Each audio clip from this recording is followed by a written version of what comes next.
This is Escape Room Plot, and this is my 10 things I love about Quake Enhanced.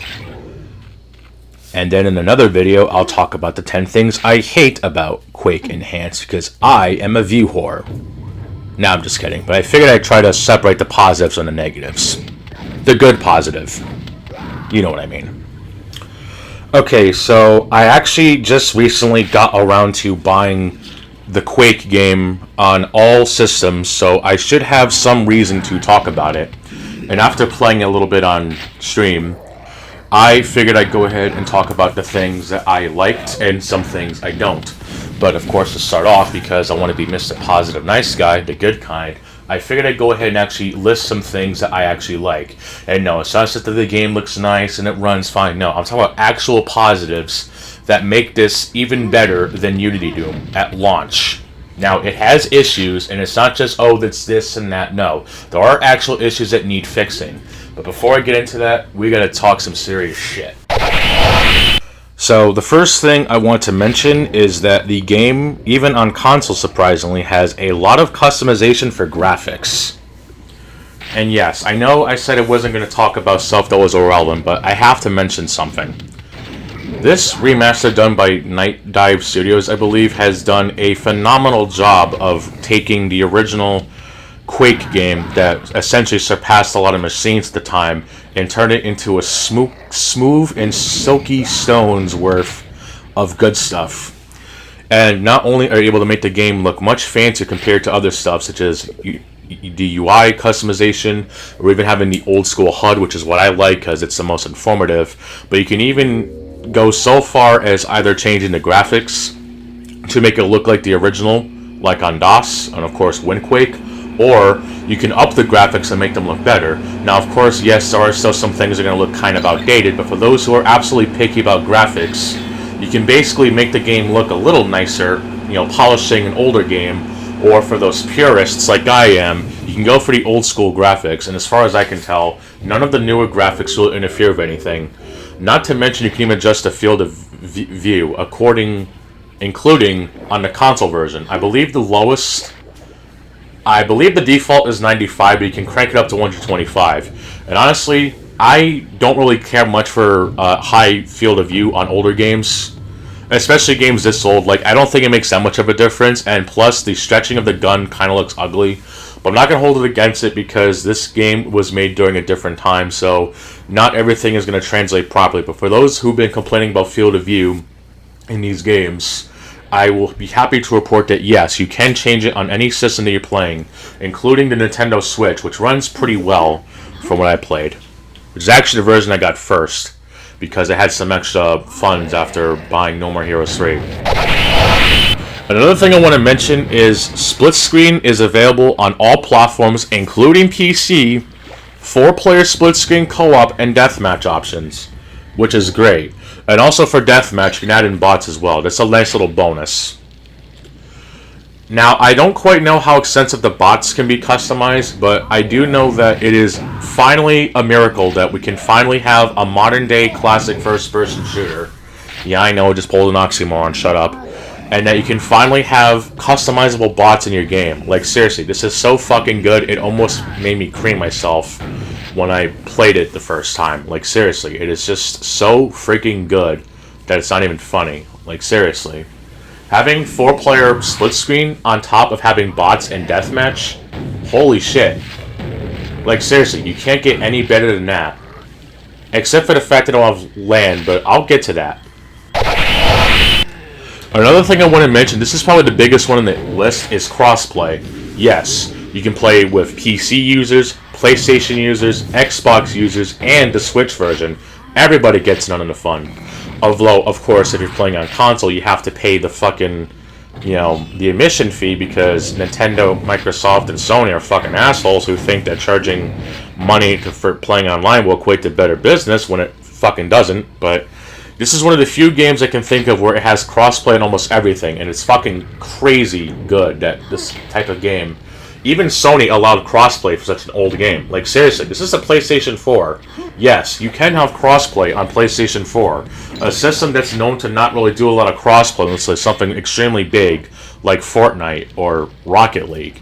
Well, this game you can have crossplay, which is amazing. I can't guarantee if there's an option to disable those who are playing mouse and keyboard. I don't know if this game has mouse and keyboard input, but considering people have actually played this without much hassle on a controller, it's actually not too bad from what I've seen.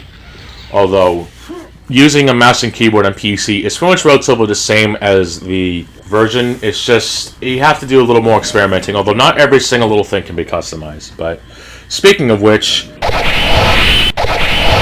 you have a much better user interface, at least in the main menu. Like, seriously, it is so fucking clean, it's not even funny. Like, you have a mission select. Yeah, you have an episode selection, which I guess I might as well bundle these up into two. Better UI and mission selection. Like, seriously. The menus are very readable. They're easy to understand. You can pick any of the missions that you want, including the secret ones. You can essentially do shotgun start, which is awesome. There's no pistol, so it's shotgun start in this one. You can also pick the secret levels, thank God. And you can also pick any of the game's difficulties, including Nightmare, which was previously... You had to find a secret warp in the 4th episode warp room to activate Nightmare mode, and this basically lets you play the game at a much harder scale compared to what is previously available, which is interesting. So you can pick Nightmare right off the bat and just hop straight into episode 1 without going through the introductionary bullshit. Seriously, it is so good. Like, seriously. And not to mention, you can also go to any of the other episodes, no problem. Like, it's just so good. Like, seriously. This is, like, the one thing that would make Quake so much better. And yes, I know the PC version had console commands, but it doesn't exactly make it all that fun, because you have to type in a bunch of crap, and it does get annoying.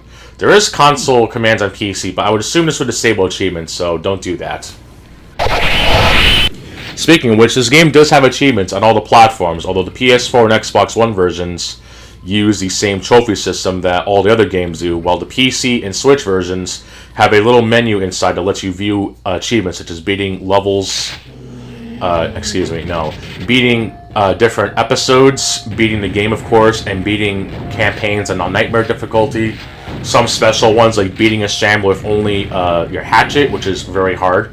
And there's also one for only killing a shambler before it fires its lightning attack, which is very hard to do, especially in the first time encounter on hard mode, but I did do that on stream. Very frustrating, but I did it. I just need to do it on Switch now. So there's basically a lot to go for. Unlike Unity Doom on console, which had achievements, but the PC version doesn't, and not even the Switch version. I guess it was something that was added in later, which I guess is interesting, but they weren't really that interesting anyway, and thankfully with this version of Quake, you don't need to play in co-op to get the Nightmare achievement. You have to do it single player, but since you can save whenever, and monsters don't respawn on Nightmare, it is much more doable this time, although enemy density is much greater than it is on hard mode, and enemies will also deal a lot more damage, so I hope you're ready to fight a lot of shamblers at once, because seriously, they are fucking commonplace. At least I think they are. It's also very hard.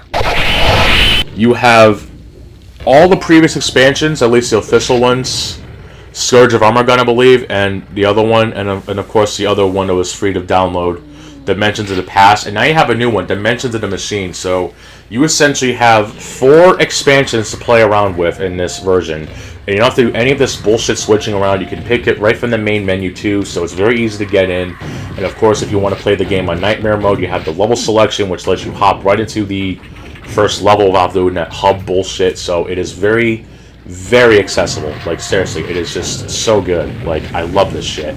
Seriously, it is so fucking good. It's not even funny.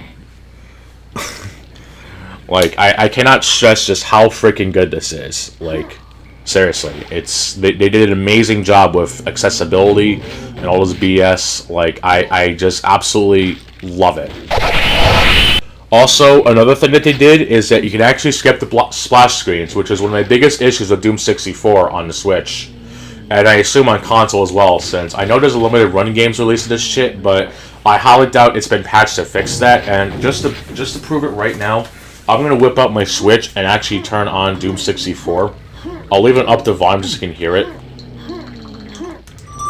As you can see, I'm going to go to Doom 64. It is version 1.02. There is no updates. I'm going to go ahead and fire this shit. I was actually playing Quake, but I didn't really do a lot of it, so don't worry. But yeah, You hear you see the Switch logo. You know, you have this fucking notice bullshit, which is unnecessary. But anyway, yeah. You can't skip the Bethesda logo, and it's inverted for some reason. Usually it's white with black. But yeah, pushing all the buttons. You can't skip that. You can't skip the id Software logo. Like, I'm pushing every fucking button. You have the Night Dive Studios logo, which, yeah, they made Doom 64, but yet they couldn't be bothered to fucking let you skip this shit. Like, seriously, I'm pushing so many fucking buttons, it's not even funny. Then you have the, this logo. I forgot which one it is. Oh, Kex. The Kex engine. I'm guessing it's made to remaster this shit. Then the F-Mod. Where the fuck that is. And then you have this shit, which now it's finally going to the copyright screen, which is part of the game, so whatever. And then you have, of course, the full sensitivity warning, which you can't skip either, I don't think. And then you finally get into the game. Like, seriously. That takes way too long to start Doom 64. It is not even funny. Like, seriously. Why did they fuck it up so hard? I am so glad they fixed that shit for Quake, because if it was like that, I would have just said, fuck it. Seriously, fix your shit. And I don't want to play on PC just to play the one game that should have been past the Nintendo 64 for years. It should not have been until Doom Eternal to get a proper release of this shit. And no, I don't count the PC fan-made version since it's not official. id Software or someone should have actually made that version available. Until, besides with Doom Eternal's bullshit pre-order bonus. One more thing I want to mention is that this game is very affordable. Like, seriously. For one price of $10, you got everything I mentioned, and of course, a great game to play. Seriously, $10 is probably the best asking price for a slightly touched-up remastering of one of the best shooters that surpasses Doom. It may not be as memorable, but it's sure as shit a much more technical marvel compared to that 90s shooter. Like, seriously, it is so fucking good. I'm pretty sure there might be... If it's definitely on sale, then it's definitely worth picking up. Maybe they'll do a... I'm pretty sure there's a limited runs game version of this, but... It doesn't... I'm not going to go into that, but... That could be considered a negative, but I guess I'll leave it with that, because people really do like their physical copies, but... For what I know, this game is absolutely worth the $10 price tag if you're... going to buy this digitally. Like, if you're going to get the limited runs version, you are honestly spending way too much just for the sake of preservation. And plus, I'm pretty sure they're all in stock. Oops.